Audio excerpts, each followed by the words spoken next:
Araw 11. VP Paglilitis.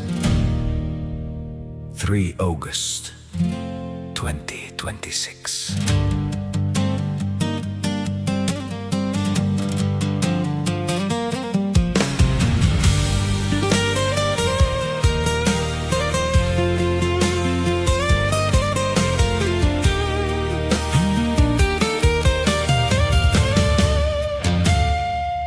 Sa ika-11 araw ng paglilitis, si Wamila'y nagsalita katotohanan ng kanyang bisig. Pera ng bayan, saan napunta? Mga pangalang katang-isip sa resibo'y nakasulat. Mary Grace Payatos, Miko P. Harina, 70,000, 295,000 para sa mesa upuan, gamot na dapat ay lihim. Ngunit ang confidential funds ay hindi para sa pangkaraniwan. Ang sinungaling na timbangan ay kasuklam-suklam sa Panginoon.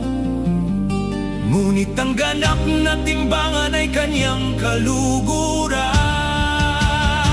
Kawikaan 11. Sino ang tapat sa kakaunti? Tapat din sa marami. Ang di matuwid sa kakaunti, di rin matuwid sa marami. Lucas 16:10. Perang ninakaw sa gutom na bata, sa ospital na walang gamot, sa silid-aralang walang libro. Katotohanan, ilabas na!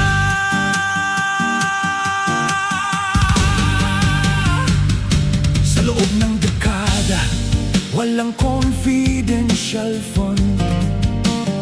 Sina Binay at Robredo, tapat na namahala. Ngunit biglang dumaloy ang daan-daang milyon, 500 milyon sa OVP. 11 araw lang natapos. 40 milyon sa gamot, dinedis-alaw ng COA. 10 milyon sa biyahe, walang sapat na dokumento. Saan napunta ang pera ng magsasakat, mangingisda? Sino ang mananagot sa bawat pisong nawala? Talastasin ninyo na ang inyong kasalanan ay siya sa atin sa inyo. Mga bilang 32, 23. Sino ang tapat sa kakaunti? Tapat din sa marami. Ang di matuwid sa kakaunti, di rin matuwid sa marami. Lucas 16:10. Constitution 1987, Artikulo 2, Section 4. Ang pangunahing tungkulin ng pamahalaan ay paglingkuran at pangalagaran ang bayan.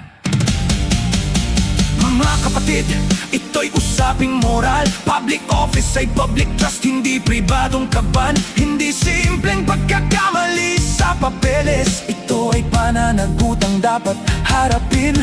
Tayo ang soberanya, may karapatang magtanong. May tungkuling manood at humingi ng kasagutan. Ipagkatiwala ang pera, hindi ibigay sa inyo. Pananagutan ang hinihingi ng bayan. Sapagkat sa sinumang binigyan ng marami ay marami ang hihingin sa kanya. Lucas 12:48.